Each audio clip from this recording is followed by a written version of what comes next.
Taylor Hudak, welcome to the show. Yeah, thank you for having me.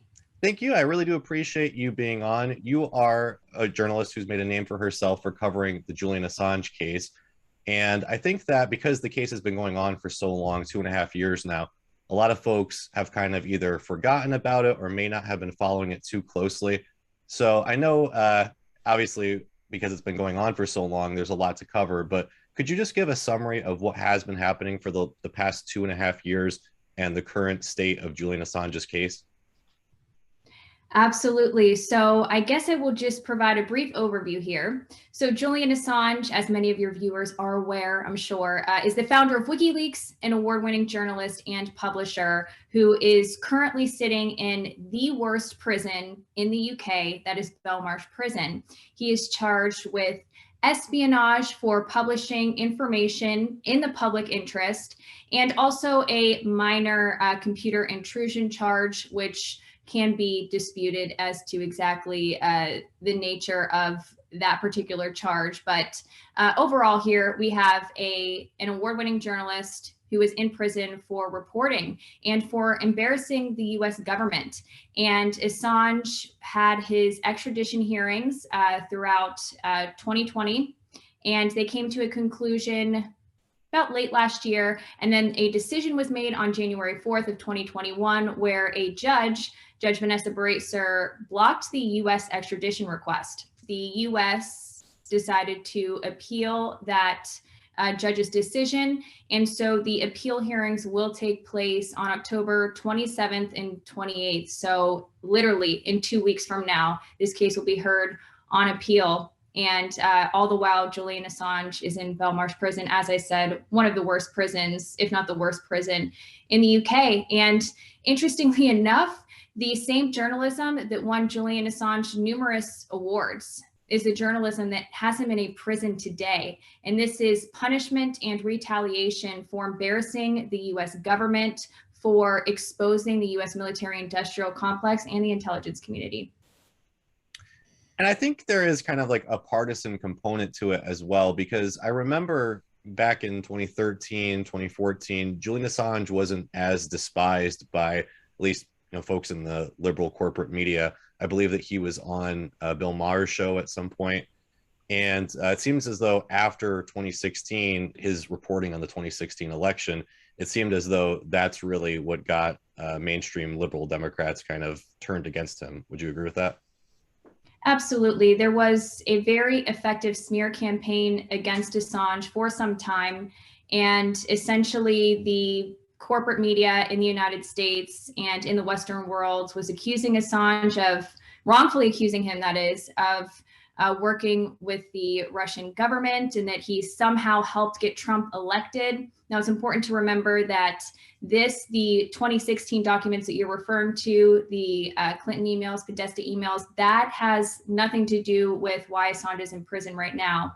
But a lot of people on the left, if you even want to call it the left, but the Democratic establishment really were the ones who were pushing this narrative that Assange was somehow helping Trump to get elected. And so, yes, it was part of a broader smear campaign. But to focus on what's happening right now, I think it's important to note that Assange has an overwhelming amount of support from people in governments worldwide, from all of the major civil liberties and human rights and press freedom organizations around the world are calling for his immediate release and for the Biden administration to drop these charges. So while it is very appropriate to put quite a bit of blame on the Trump administration, because it was the Trump administration that really escalated this entire prosecution against Assange, or investigation into Assange, rather. I mean, they must have made the call to arrest him too, right? I mean, to go into the embassy and arrest him. Under, yes, the Trump administration, Assange was arrested. But it's important to also note that this started back with Obama, who began investigating WikiLeaks. Former President Obama's administration investigated WikiLeaks, but then decided not to go through with the prosecution or arrest because of what they called the New York Times problem. The Obama administration realized that it would have to then prosecute the New York Times if it was to prosecute Assange. So they chose not to do it. The Trump administration had a different perspective, but what's happening now is that the Biden administration is continuing this prosecution that started again under Obama, but essentially here we have the Biden administration that's aligning itself with the Trump administration, not the administration that Biden actually served as vice president. So it's a very strange situation. And I've said for many months now that if the Biden administration would like to assert itself and as an authority, I guess, on press freedoms, as they, claim to the world that the United States cares about press freedoms and the First Amendment, then the Biden administration would end this prosecution and separate itself from Trump era attacks on the free press. Right. And that was the whole narrative against Trump, right? Is that he was going against press freedom. And there was the whole, like a marketing campaign, democracy dies in darkness. And you had these liberal journalists really acting as though he was attacking press freedom. And I think the most real way that he did that was arresting Julian Assange. And now we have Biden going right along with that, and seemingly the corporate media as well, right? But I think, as you mentioned, there have been some folks who've been out against it, some celebrities, Roger Waters, notably, also Pamela Anderson. Who else do you think has really been a great voice speaking out for Julian Assange? Yeah, I mean, there have been many people speaking out, and we've seen this happen, especially over the past 2 years since his arrest in April of 2019. There were people within the mainstream media who were noting that charging someone with espionage for publishing information was wrong and an assault on the free press. So, as I said, every major civil liberties and human rights organization is calling upon the Biden administration to drop this case. RSF, Reporters Without Borders, Amnesty International, PEN International, among many others, are supporting Julian Assange and advocating for his freedom. This is obviously a broader press freedom issue, and it's a human rights issue, and it's a case that really impacts everybody. I think that's also something that's important to mention to the viewers right now, is that this case, whether or not you're a journalist or an activist, this is an assault on the public's right to know. It was in the public interest to know about war crimes being committed in US citizens' names.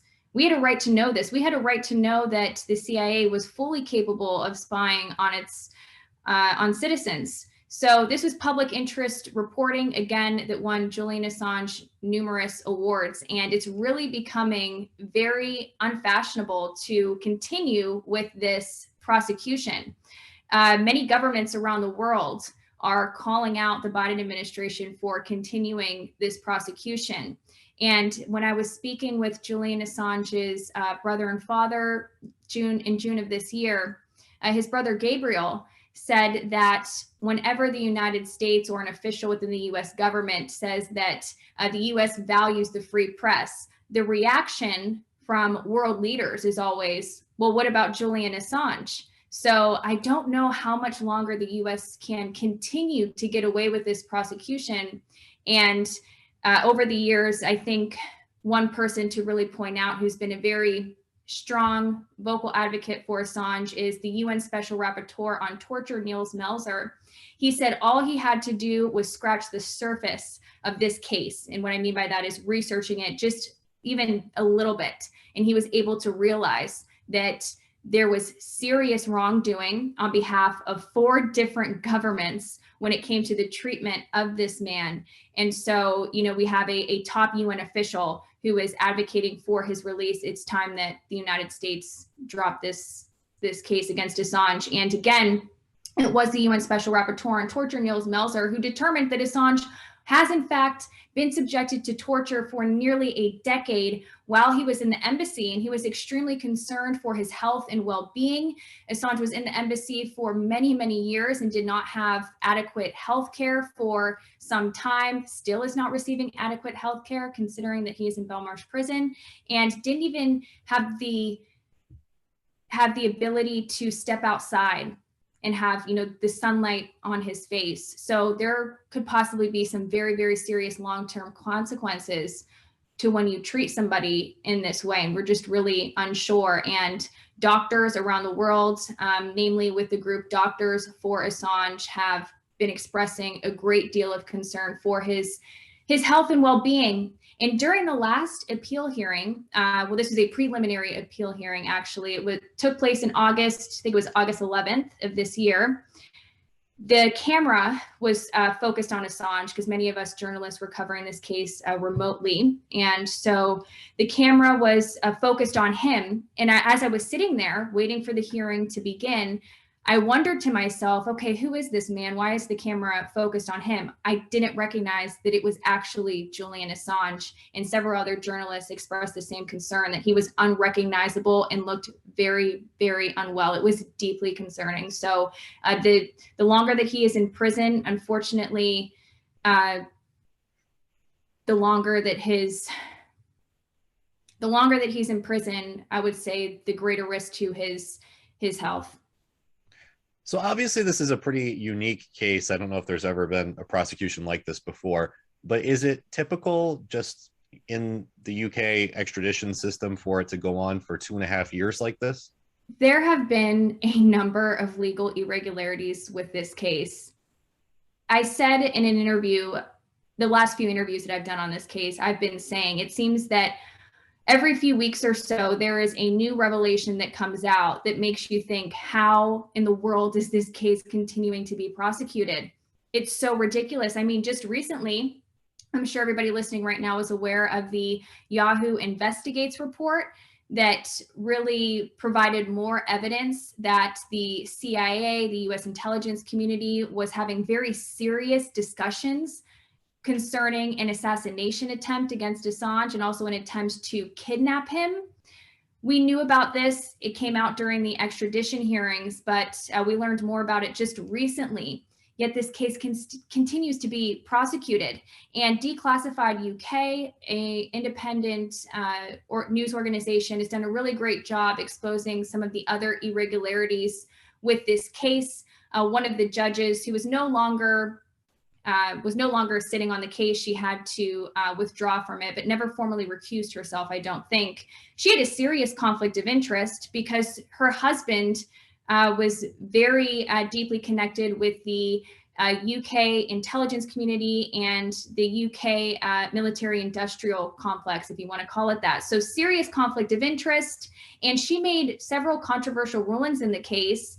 And again, it points to an overall just a sham of a trial. Another story that I know came out was some irregularities regarding a main witness against Julian Assange. Could you go into a little detail there, explaining exactly what that story was about? Yes. So one of the witnesses, I guess you could call this person the key witness for the US prosecution. His name is Siggy Thordarson. He essentially acted as an informant to US investigators with this case. And he was always known to be a quite shady figure, and much of his, I don't know if you want to call it testimony, but much of his information that he provided to the authorities was used to formulate the superseding indictment in the case, which was issued in June of 2020, after the first part of the extradition hearings had concluded, which was also another irregularity in this case. So this person just recently, in summer of 2021, he came out and said that, in fact, what he said to investigators was completely false. What he said to investigators about Assange was not true. He fabricated claims against Assange that Assange instructed him to hack. And so this person essentially came out, provided this information. The case still continues to be prosecuted, which is, again, absolutely shocking. But yeah, so one of the key witness for the prosecution admitted to lying to investigators. And this came out in a report with the Icelandic publication Stunden. And just recently, this man was actually arrested in Iceland. So that is the state of that entire situation at this point. It's unclear if he was expected to possibly testify during the trial if this case does go to trial in the United States. But yeah, the key witness was lying, which really shows that the US government had no case whatsoever. The fact that they had to rely on a known liar and a fraudster. who in fact misled investigators about his relationship with Assange and WikiLeaks. He was a low-level volunteer for WikiLeaks and actually embezzled $50,000 from the organization. He was fired, and then he went on to live a life of crime, very serious crimes, including child sexual abuse. He was in fact convicted. And so in order to escape any jail time, or to be provided immunity rather, he basically decided to speak with investigators about Assange and fabricated these claims so he didn't have to serve time in jail. Ironically, he is in jail as we speak. So if this case does get thrown out of the UK courts, does that mean that Assange is essentially free to go, or is the US just going to try to continue capturing him via other methods, or if he ever leaves the UK? It's a really interesting question. It's unclear what the United States would do. I would rather maybe speak about what I do know. And what I do know is that this case is going to be heard on appeal near the end of this month, in about 2 weeks, as I had said.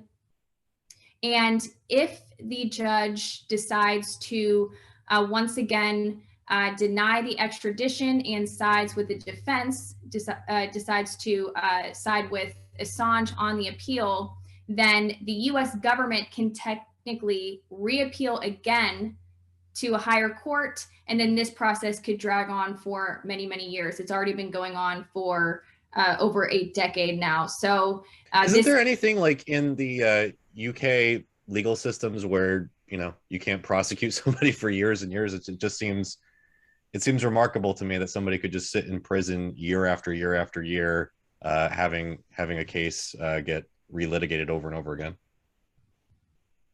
It does seem quite unreal, but they can continue with this prosecution, and they can reappeal if, as I said, the judges happen to side with the defense in this case. Unfortunately, two judges who are going to be hearing this appeal, in fact, decided to reverse a previous judge's decision, which only allowed the US to appeal on very specific technical grounds. Now the US government has been granted the authority to appeal on the factual findings in the case. Well, I'm just wondering, I guess on a personal level, what do you think is going to happen with this case? Like, what are your own personal predictions? It's tough. I don't make predictions. Surprised that the judge blocked the extradition request back in January. I was expecting her to grant the extradition on some of the charges, but not all of them. And she didn't. So there have been very shocking moments with this case for the positive in Assange's favor. In fact, when I was covering this case back in January of 2021, earlier this year, the judge, when she made her decision and said that she would find it oppressive to extradite Assange based on his mental health condition and US prison conditions, I had to stop for a moment, and I was like, I don't know if I should even tweet this out or initially report it right away, because I was concerned that I wasn't hearing things correctly and that I maybe misunderstood. So I was quite surprised by her judgment, very much welcomed her decision. However, unfortunately, she did side with the US government on all of the substantive arguments that they made that were related to press freedom. Well, I guess I'm wondering, obviously there's been a lot of protests in the UK, again, with some of these big name figures that I mentioned, like Roger Waters and Pamela Anderson. What's the sentiment of most people in the streets? Would you say that they are in favor of Assange? Do most people want to see him extradited? Do most people in the UK just not care? What's your assessment of the feeling within the UK? That's a good question. I think people are universally outraged by this in the UK, in the United States, and throughout the world. People are just absolutely outraged that this continues to happen. And there is a very, very strong group of supporters and activists based in the UK who are outside were outside the courthouse every single day during the extradition hearings, going strong, advocating for his release and for no extradition to the United States. He has so much support in the UK, and every single week they meet on Saturdays and are protesting for his release, either outside Belmarsh prison or at another very populated location in London.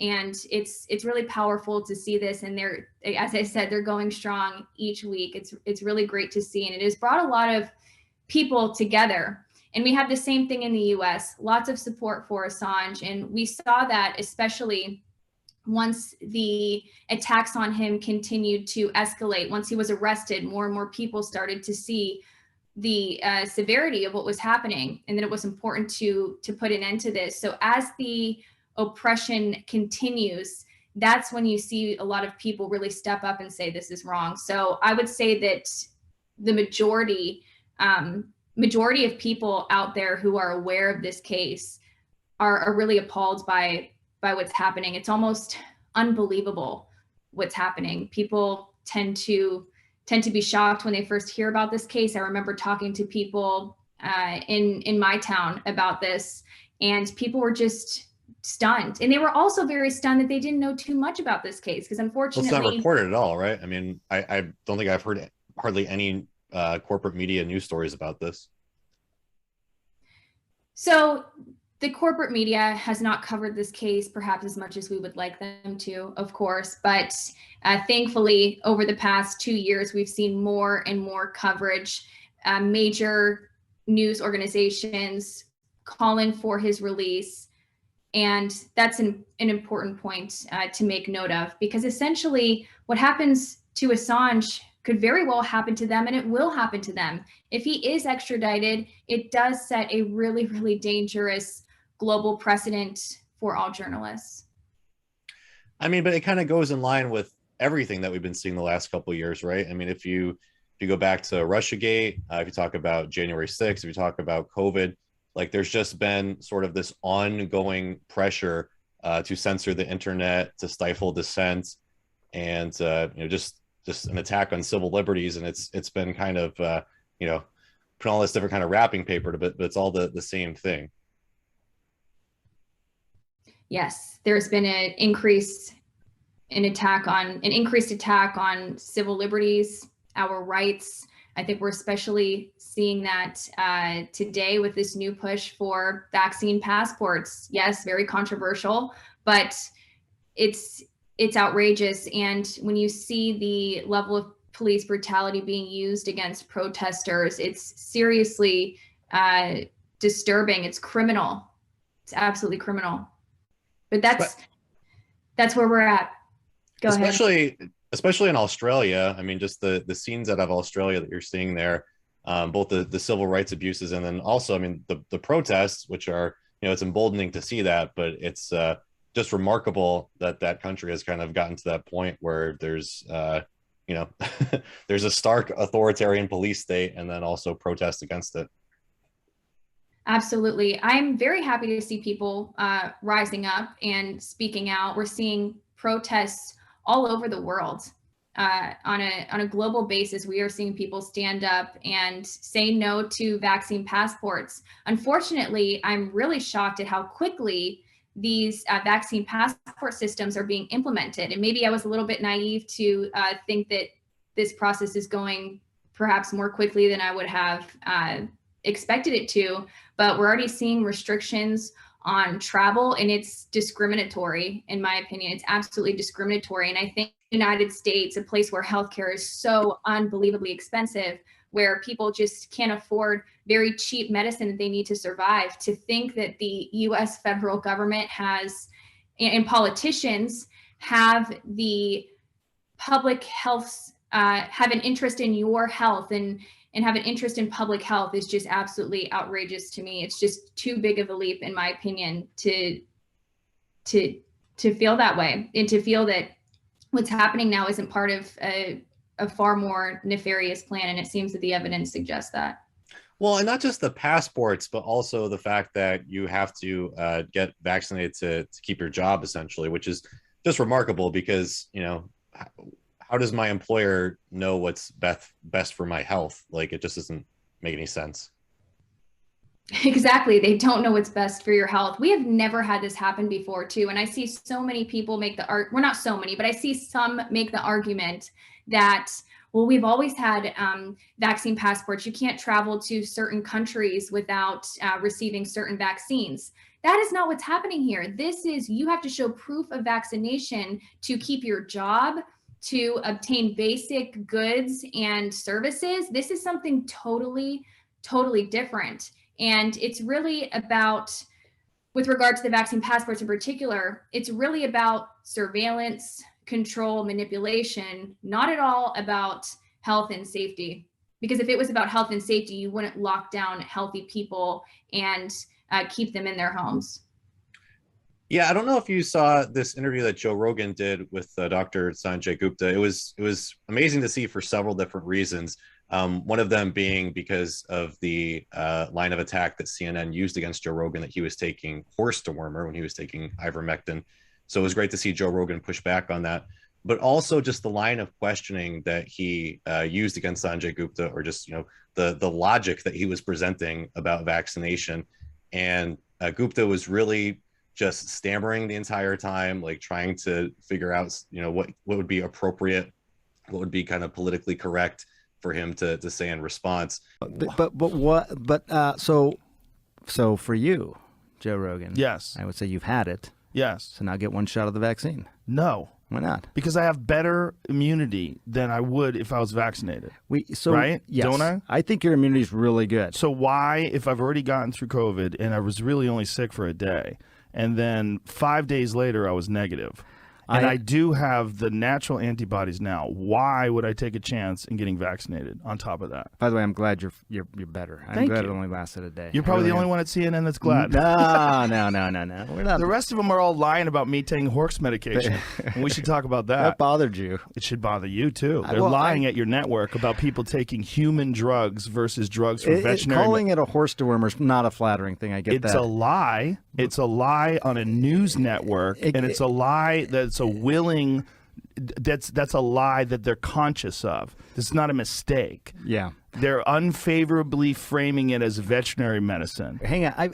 The thing is, we're like going so fast. Like, I feel like I'm missing. Do you think that's a problem, that your news network lies?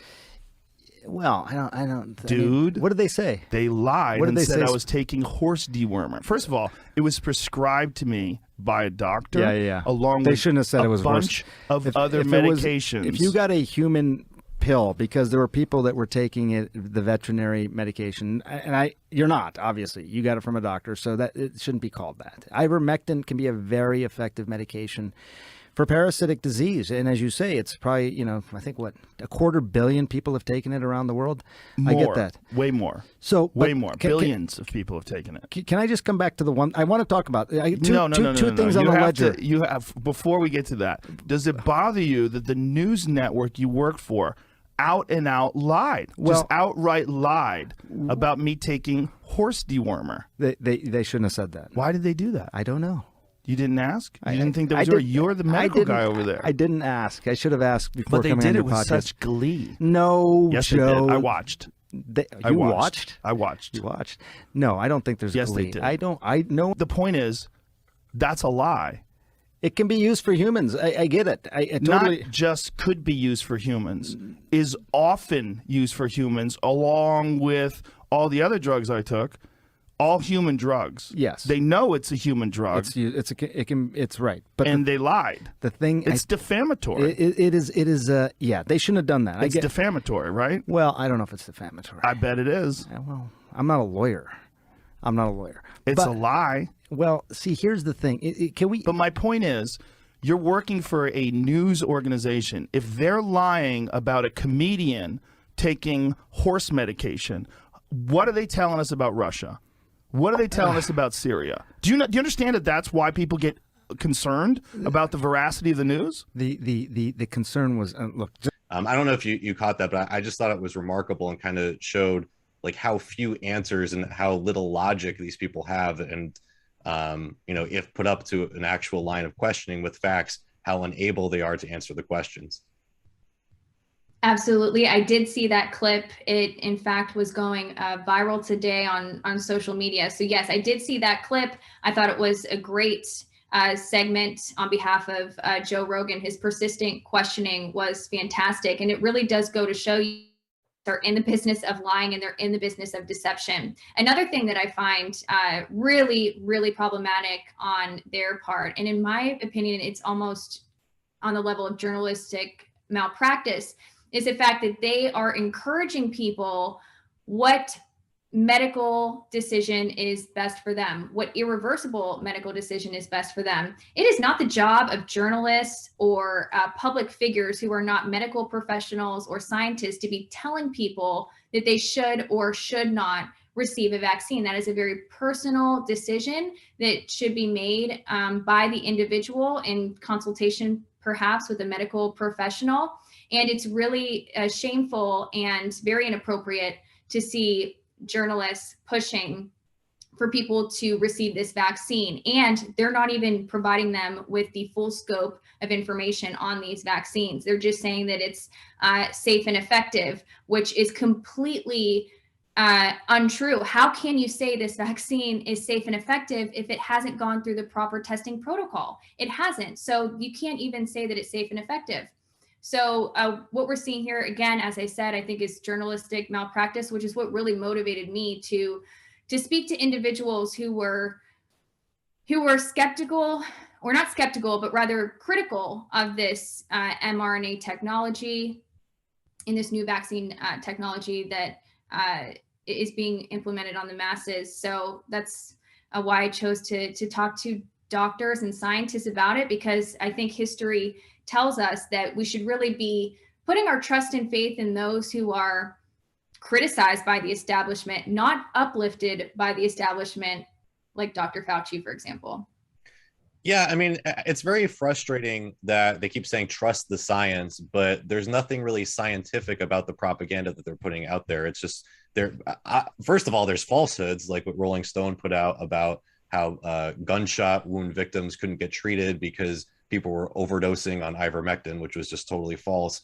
But then again, just like with Gupta, where he's unable to kind of answer kind of basic rational questions that anyone might have, it really is just propaganda. I think it must, I think most people probably see through that, right? Unless you're completely indoctrinated. I think that most people can kind of recognize that there is a level of propaganda to it, especially when you have films like Fauci and the Rotten Tomatoes score that's gotten of 2% by viewers versus the 93% from the critics.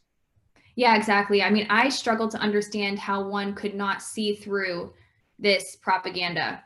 I just do not understand how you cannot see through it. I thought that it was a huge mistake on behalf of those who are really pushing this vaccine to be advocating for people to receive payments or participate in a lottery in exchange for receiving the vaccine.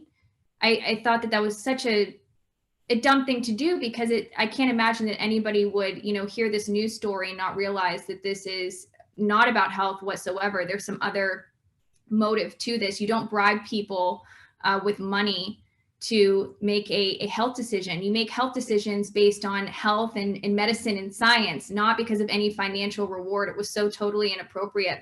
That was happening in Ohio. The program was since shut down, but essentially the governor was going to allow people to enroll in a lottery in exchange for receiving the COVID vaccine. So if you receive the vaccine, you would be able to enroll in this lottery and perhaps win $1 million. So the propaganda is in our faces. It's absolutely in our faces. And I think part of that propaganda campaign too is the mask wearing, because the mask wearing is a constant reminder that there is something to fear and that there's this virus that is going to kill everyone. And I just think that these measures were intended to keep the fear going, because there can't be any other explanation, in my opinion. Do you think that it's the same case with the shortages that are happening now? Because there are reports all over the country of empty shelves. And I know that some folks have been pointing to the fact too that there seem to be a lot of ships that are not able to deliver their inventory at the docks. So I'm just wondering, like, do you think that's a part of it too? Is they want to keep shortages in the stores? It's an interesting question. I There is a very interesting economic component to all of this, and I would point everybody to an interview that I did with Professor Richard Werner, and he talks about the economic aspect to this crisis and some of the gains to the wealthiest people in the world. In fact, so I think that there is definitely a connection there. Well, what do you think about the seeming austerity that we're facing now? Because, originally we had things like the stimulus checks, we had the eviction moratorium. There has been a pause on student loan payments since the pandemic began. There was the added unemployment check amount that everyone was getting if they were unemployed from the pandemic, and now we're seeing those rolled back. So the eviction moratorium, that was initially ended this summer. We've seen those checks for the additional unemployment, those have come to an end. And then on February 1st, we're supposed to see student loans resume. What are your thoughts on this? Do you think that there's a reason that they're letting this do? Because again, just from like a purely political perspective, it seems as though it's just electoral suicide for the Democrats. I don't know why you'd want to end these programs and risk crashing the economy as well. Yeah, sadly, we applied economic solutions to a so-called public health crisis. And so that's what happens. It's the response to COVID-19 was completely inappropriate and nonsensical. And so there will be, I think, long-term consequences to the measures that were taken, the lockdowns, and not only just economic impacts for the future, but also mental health impacts this will have on people, because it's been I guess you could say people have been really traumatized by this, which is why so many, I think, are willing to get this vaccine, because people believe that it's their way to freedom. But freedom, well, it's going to be the only way that they can survive, essentially. If again, if you work at an employer with 100 employees or more, you essentially have to get vaccinated, or how are you going to feed your family? yes, that too. So it's coercion. And coercion is never appropriate in public health whatsoever. And so we're seeing here people who were terrorized for a year now being put in a situation where they have to take an experimental injection that they may not want to take. That's a crime against humanity. I guess I'm just wondering again on what seems to be, a rollback of these COVID measures again, because we're not seeing that with masks. And again, we're seeing this new wave of shortages, which is strange.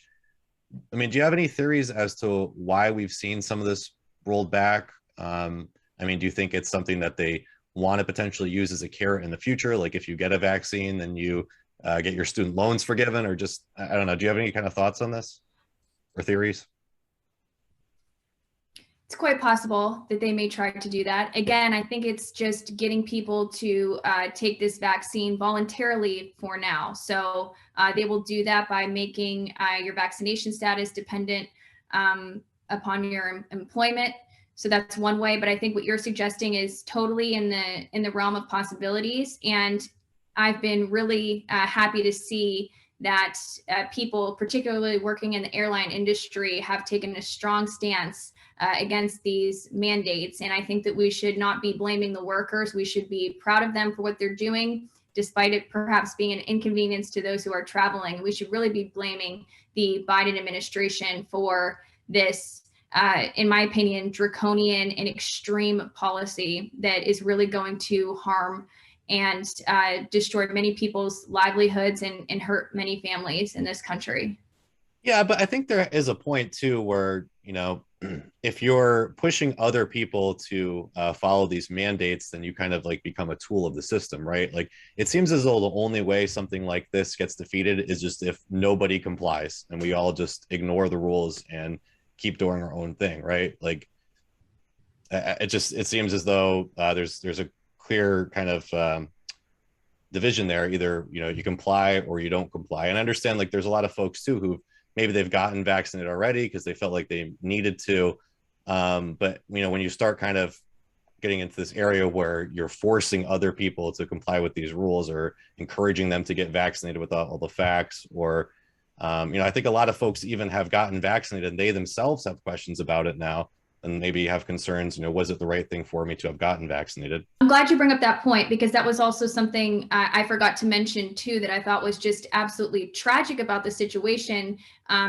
And this is in regard to particularly the media's involvement with all of this, is that the fact that they have not been providing people with the full scope of information on these vaccines, encouraging people to get it, using celebrities to encourage people to get this vaccine. And then people make that health decision, that irreversible health decision, and they are left with some sort of vaccine injury or complication, or they're very concerned because then they did learn additional information about this vaccine that they did not have. And that right, because it was being censored.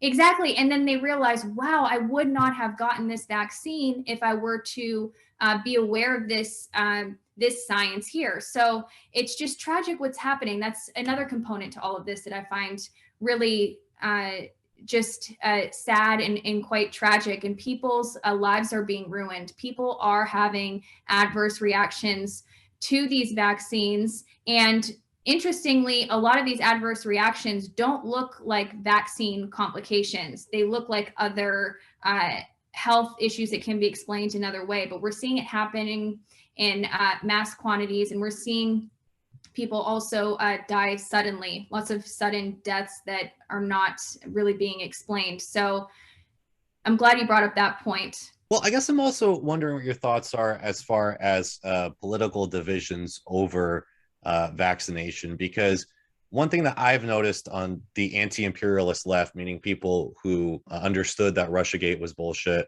and also, probably have been skeptical of most of the propaganda around January 6th. I've seen, a division there where there are people saying, yes, we need to get vaccinated. Ivermectin is horse dewormer and all of that. Have you noticed a similar thing? And I'm just, it's odd for me to see, because when you see folks who are so resistant to propaganda, and then seeing many of those folks, kind of falling more in line with the establishment, saying you're a Trumper conspiracy theorist if you're against the vaccine. Have you noticed that trend as well?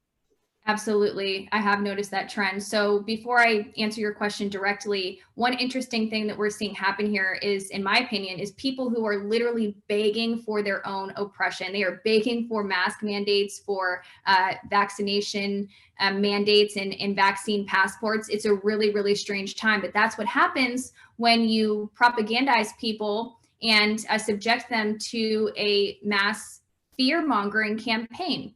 So it is interesting to see people who would otherwise question the official government narrative, who tend to question the mainstream media, are aligning themselves with this particular ideology and this official COVID narrative. I really struggle to understand how someone could be in that place. In fact, in a recent interview I did with Panda chairman Nick Hudson, I asked him this question, and I said, I do my best to keep my own opinions and attitudes outside of these interviews. I really try to do that, especially when it comes to COVID-19. But I had to ask him, how is it that people who would otherwise question media, the official government narratives, fall for this COVID-19 narrative? And he answered me and he said that it's fear. People were put in a great state of fear for many, many months, about a year. And so that really changed people's perspectives. But when they said 2-week lockdown back in March, April of 2020, I thought immediately, I go, there's no way there is something to this. And this is going to be a challenge for a long time period, at least. Well, let me ask you, let me play devil's advocate and ask you a couple of criticisms, or pose a couple of criticisms that I've heard coming from, again, those anti-imperialist leftists who kind of buy into the vaccine, I guess you'd say. One of them is that the vaccine has not readily been made available to the rest of the world. If the establishment did want to push it on as many people as possible, why are African nations not getting the vaccine, for example? Why is it not being made readily available to the entire world? One interesting thing here is that there was an initiative, or is an initiative, called ID 2020. You can go to the website id2020.org, and this was an initiative established, I think, back in 2016. And it basically advocates for putting everybody onto a digital ID system. And if you look at the funders or the founders of this particular initiative, it includes Gavi Vaccine Alliance, it includes Microsoft, which is obviously Bill Gates. And I think that you have to wonder, why would a Gavi Vaccine Alliance be a part of this initiative to put people on a global identification system? So there is a tremendous amount of evidence to show that there was some pre-planning here, perhaps. Also, too, with Event 201, simulations of a so-called pandemic where they would have to lock down governments around the world. There's a lot of evidence to show that this was something that was planned well in advance. So I think that this argument that vaccines are not being provided to people in certain parts of the world is actually just more so of a distraction to the fact that there is an abundance of evidence to show that this has been something that elites have been wanting to do for some time now.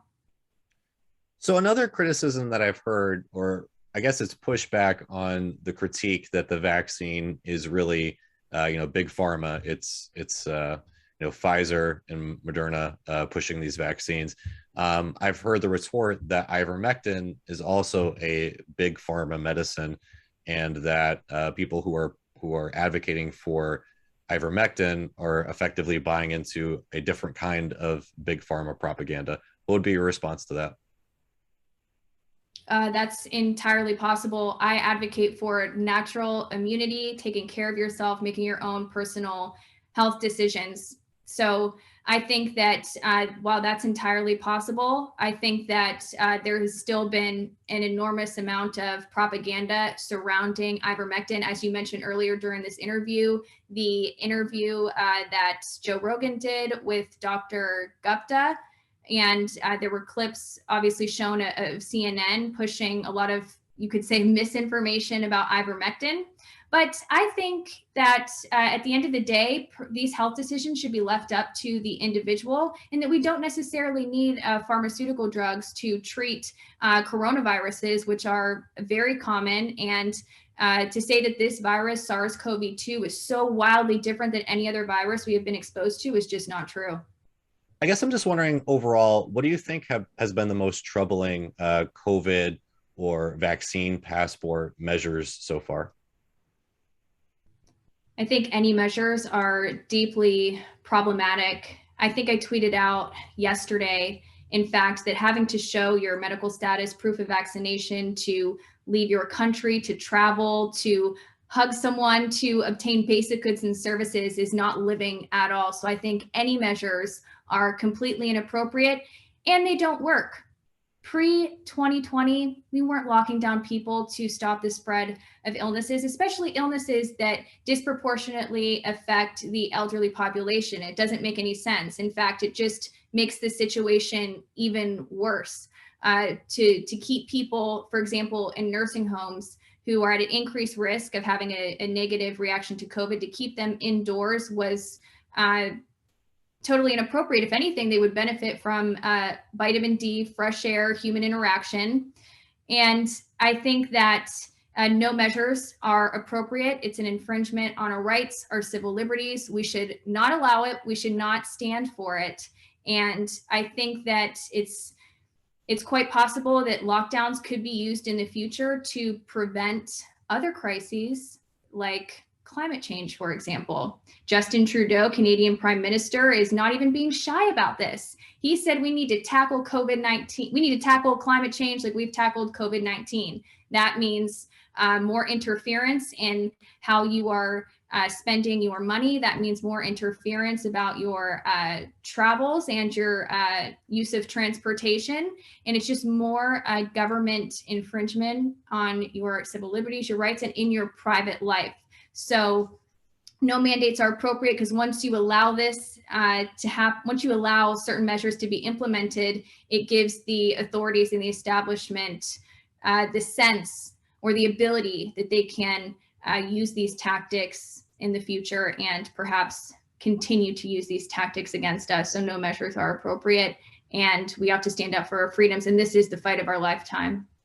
Well, that's what I find most frustrating about it, is that if, I've followed politics now for 20 years, and you see over and over again, the government or, the elite within the government pushing the same measures, but again, like just marketing it differently, right? So it's the same stuff as the war on terror. It's the same kind of censorship from Russiagate, the same kind of, pushback on these radical elements, that we saw after January 6th and the propaganda that was put out then. Just over and over again, we keep, having the same measures advocated for, but they say it's for different reasons. So it is very easy to see where, maybe marketing it under COVID measures doesn't work. So they try to pick something more popular and market it under that. So, I mean, I guess that's the most frustrating thing. Again, just, from sort of an anti-imperialist leftist perspective, like if you're kind of falling for this, or even if you're not falling for it, you have to kind of be on the lookout and make sure that you're not falling for it when it gets rebranded in a different way. Yeah, that's a really great point. I mean, this is the same government, this is the same media that brought to you the war on terror, that brought to you the fake Russian collusion story. So why would we believe them now about COVID-19? And also, too, there have been serious attacks on very brave doctors who have spoken out about this crisis. Why attack them if what they are saying is so completely ridiculous? It's not, but that's what's happening. Why is social media censoring these doctors and censoring journalists such as myself who just state what this particular medical professional has said? Julian Assange, in fact, said that censorship reveals fear, and it does. And we're seeing that on social media. And it's a topic that I cover extensively through Talk Liberation. You can find my work there at talkliberation.substack.com. The censorship is extreme, and you don't censor people who are speaking nonsense. You just do not do that. So I think that, again, the point that I made earlier is important. Why would we trust this government, this media, who has lied time and time again about numerous other crises, whether it be war or any other particular issue? Doesn't make sense, and it's not logical. And again, I think that Joe Rogan, Sanjay Gupta interview really highlighted exactly why they do censor, because they're not able to answer questions that are posed with facts. They're just, they get humiliated. It ends up with them stammering and stuttering and not being able to answer very simple questions, just because, again, it is propaganda. And, if the facts are put to them, it's easy to see through it. So again, I think that is why they are censoring. And it's unfortunate, when you have people like Julian Assange in particular, who ends up facing the brunt of that. So Taylor, I really do appreciate you being on the show today. For folks out there who would like to follow you and support you, how can they do that? Absolutely. Thank you for having me on. You can follow me on Twitter. I'm pretty active at _Taylor Hudak. You can find my work at thelastamericanvagabond.com, also at Activism Munich on YouTube, and also at talkliberation.substack.com. I also have a Telegram channel where you can keep up to date with all of my reports, interviews, and media appearances. It's just under my name, Taylor Hudak. Well, Taylor, I really do appreciate you being on the show today, and hope I can have you back at some point in the future. Absolutely. Thank you.